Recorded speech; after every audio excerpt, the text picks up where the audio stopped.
हम लोग इस वीडियो में डिस्कस करेंगे बिहार बोर्ड का जो एग्ज़ाम 2024 में हुआ था, जिसका वस्तुनिष्ठ प्रश्न ऑब्जेक्टिव टाइप क्वेश्चन को सोल्व करेंगे। जब 2024 में जो एग्ज़ाम फरवरी में होने वाला है, उस एग्ज़ाम में इसी तरह के क्वेश्चंस आपको देखने को मिलेगा। तो इस तरह के क्वेश्चंस को यदि आपको देखने को मिलेगा तो पहले आप उस किस तरह का क्वेश्चंस आएगा एग्ज़ाम में, उस तरह के क्वेश्चन को आप सोल्व करने के लायक है या नहीं, वो हम लोग इस वीडियो में देखेंगे। कुछ क्वेश्चन करते हैं इसमें। इसमें देखिए क्वेश्चंस क्या है, वस्तुनिष्ठ प्रश्न में 4 ऑप्शन दिया हुआ रहता है। आपके पास एक OMR शीट दिया हुआ रहेगा, उसको आपको रंगना है जो ऑप्शन सही होगा।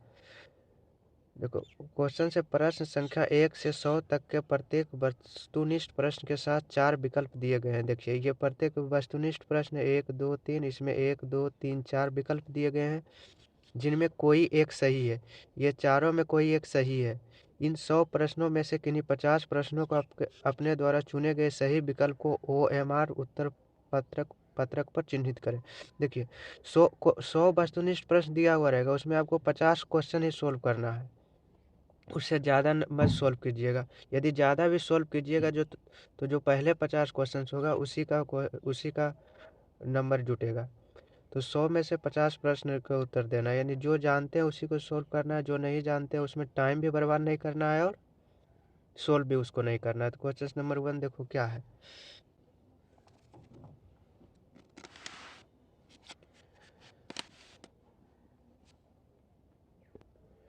क्वेश्चन नंबर 1 है √81/2 है एक क्या, एक परिमेय संख्या है, एक अपरिमेय संख्या है, एक पूर्णांक संख्या है, या इनमें से कोई नहीं।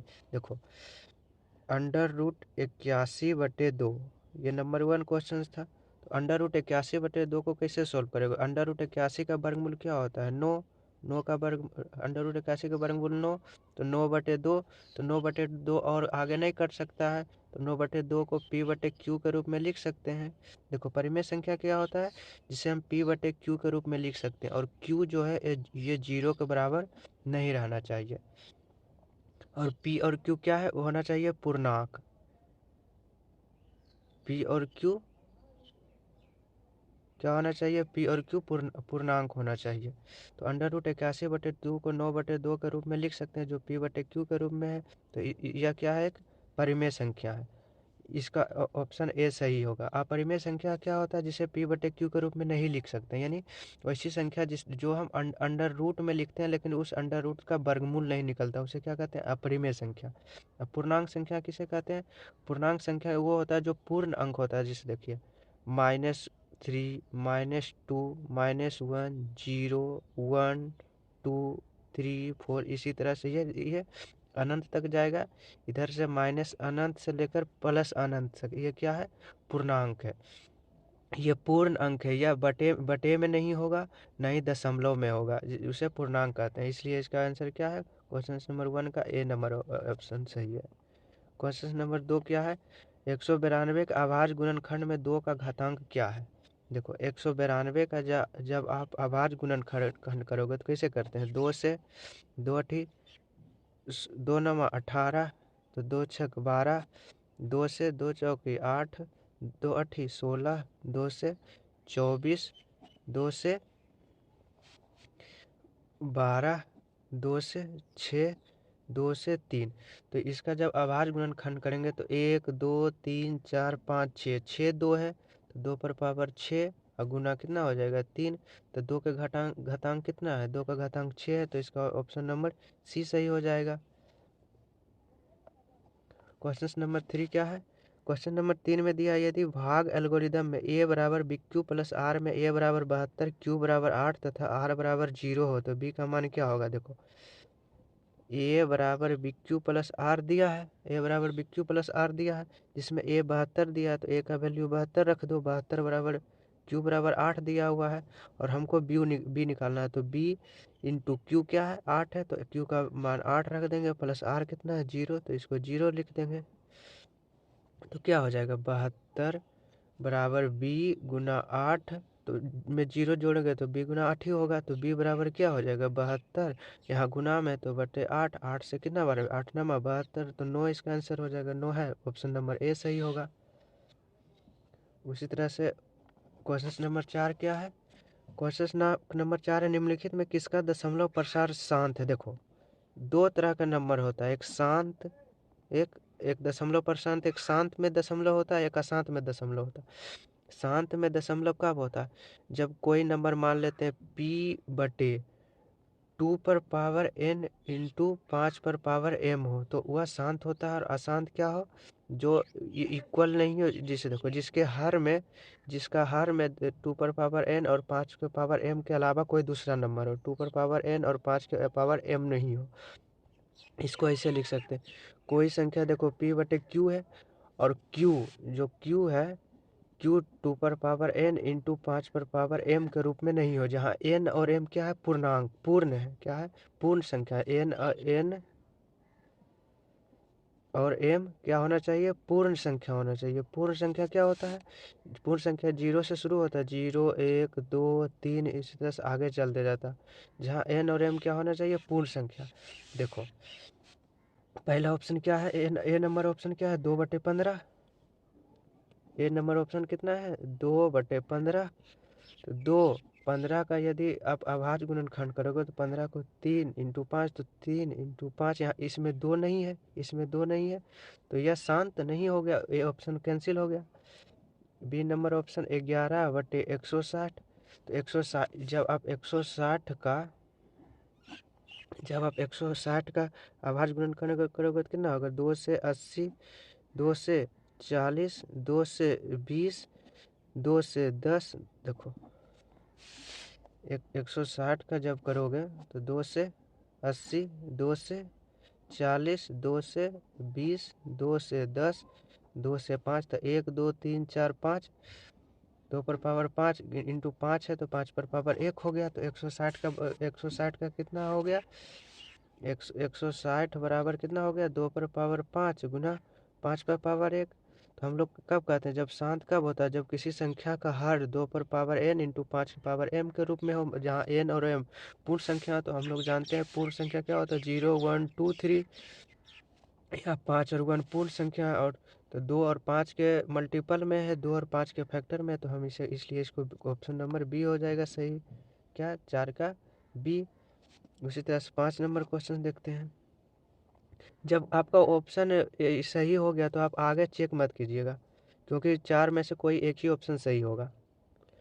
अगला क्वेश्चन क्या, यदि q एक धनात्मक पूर्णांक है तो निम्नलिखित में से कौन धनात्मक विषम पूर्णांक नहीं है। देखो q एक धनात्मक पूर्णांक क्या होता है, 1 2 3 4 5 इसी तरह से आगे चलते जाता है। q एक धनात्मक पूर्णांक, q का मान ये होगा। तो निम्नलिखित में से कौन धनात्मक विषम पूर्णांक नहीं है, मतलब धनात्मक विषम पूर्णांक, इसी में विषम क्या है, 1 विषम है, 3 विषम है, 5 विषम है। कह रहा कौन धनात्मक विषम पूर्णांक नहीं है, मतलब ये सम पूर्णांक है। विषम पूर्णांक नहीं का मतलब क्या हुआ, सम पूर्णांक। तो देखो 8q+1, यदि q का किसी कोई भी एक मान रख लो, तो एक रख लो, तो q का वैल्यू 1 रखेंगे तो क्या होगा, 8 है कम, 8 गुना 1 प्लस 1 कितना हो गया, 9 क्या है, विषम पूर्णांक, क्योंकि ये विषम में 2 से विभाजित नहीं होता, तो इसलिए ये ऑप्शन गलत होगा। हमसे पूछ रहा कौन धनात्मक विषम पूर्णांक नहीं है। उसी तरह से बी नंबर क्या है, 8q+4, तो 8 q के जगह पर 1 रखेंगे प्लस 4, 8 है कम, 8 प्लस 4 कितना होता है, 12। तो 12 क्या है, एक सम पूर्णांक है, ये विषम पूर्णांक नहीं है, तो ऑप्शन नंबर बी सही होगा। उसी तरह से अब छठा नंबर क्वेश्चन करते हैं। छठा नंबर क्वेश्चन क्या है, दो लगातार सम संख्याओं का मौसा होता है। देखो कोई भी दो लगातार सम संख्या ले लो, जिसे देखो दो के बाद 3 सम है, नहीं 2 के बाद 4 सम है, तो 2 और 4 दोनों सम है। तो 2 का जब प्राइम फैक्टर करोगे तो 2 इंटू 1 होगा, यानी अभाज्य गुणनखंड जब करोगे 2 से का तो एक बार में 2 इंटू 2 हो जाएगा। और 4 का जब करोगे अभाज्य गुणनखंड तो कितना होगा, 2 इंटू 2, तो 2 इंटू 2। अब ये दोनों में एचसीएफ क्या होता है, मोसो क्या होता है, जो दोनों में कॉमन हो, तो दोनों में कॉमन क्या है, सिर्फ 2 कॉमन है, तो ये इसका एचसीएफ कितना हो गया, इसका मोसो कितना हो गया, 2। तो 2 लगातार सम संख्या का मोसो कितना होगा, 2 होगा, ऑप्शन नंबर सी। आप यदि देखो 2 4 6 8 10 ये सब होता है ना संपूर्णांक, तो हम 2 4 लिए, आप 6 8 लीजिएगा तो भी मौसा 2 ही आएगा, 4 6 लीजिएगा तो भी मौसा 2 आएगा। आपको जो आसान लगे वो पहले ले लो। हमको दो लगातार सम संख्या कहा था तो हम शुरू वाला ही दो लगातार सम संख्या ले लिए।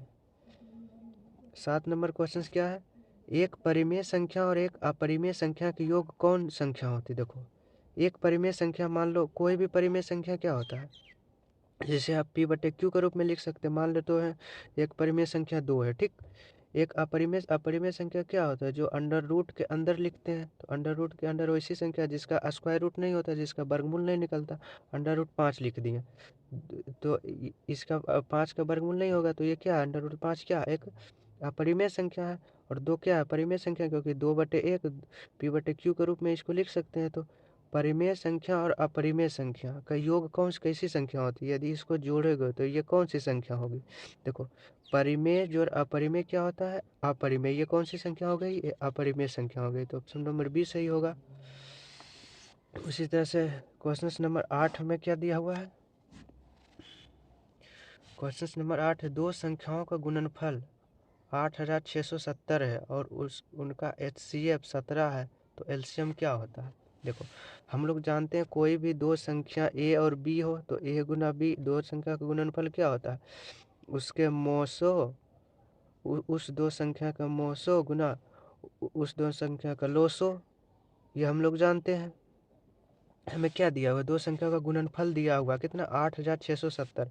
तो ये इसका मान दिया हुआ कितना, 8670 बराबर क्या है, उसका HCF 17 दिया है, तो LCM निकालना है। देखो HCF दिया हुआ कितना 17, तो हमें क्या निकालना है, HCF मतलब मोसो दिया है 17, तो हमको लोसो निकालना है। तो लोसो निकालना है, कैसे निकालेंगे, 8670 में इधर गुना में है तो इधर भागा में हो जाएगा 17, ये लोसो हो जाएगा, लोसो हो जाएगा। तो 8670 में यदि 17 से भाग दोगे कितना बार कैंसिल होगा, 17 34 17 51 17 14 8 से 17 बचे 85, तो 6 में 5 गया एक साथ, 17 एकम 17 0 510, तो इसका आंसर 510 होगा, कहीं है, हाँ option number D 510। Question number 9 में क्या दिया हुआ, निम्नलिखित में से कौन अपरिमेय संख्या, कौन परिमेय संख्या, कौन परिमेय संख्या। परिमेय संख्या कौन संख्या होता है, जो अंडर रूट के अंदर जिसका वर्गमूल निकल जाए। तो ए नंबर क्वेश्चन क्या है, ए नंबर है अंडर रूट 64 + 36, ये नंबर ऑप्शन है 64 + 36। तो 64 में 36 जोड़ेंगे कितना होगा 100, तो 100 का वर्गमूल कितना होता है 10, तो इसलिए ऑप्शन नंबर ए सही हो गया।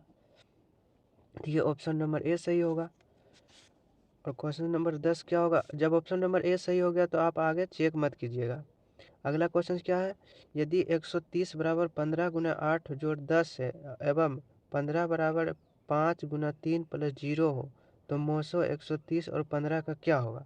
देखो 130 और 15 का हमको मोसो निकालना है, तो आपको कैसे निकालना है, आप ऐसे कर लो, या फिर 130 और 15 का क्या कर लो, 130 और 15 का अभाज्य गुणनखंड कर लो। तो 130 का अभाज्य गुणनखंड क्या होता है, 2 से 65 बार में, 5 से कितना बार में 13 बार में, तो 2 गुना 5 गुना 13 हो गया। अब 15 का यदि आप लोग करोगे तो 3 से 5 बार में, तो 3 गुना 5 हो गया।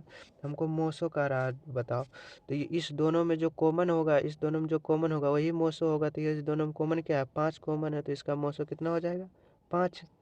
ऑप्शन नंबर 10 का कितना क्वेश्चन नंबर 10 का ऑप्शन नंबर 5 सही है।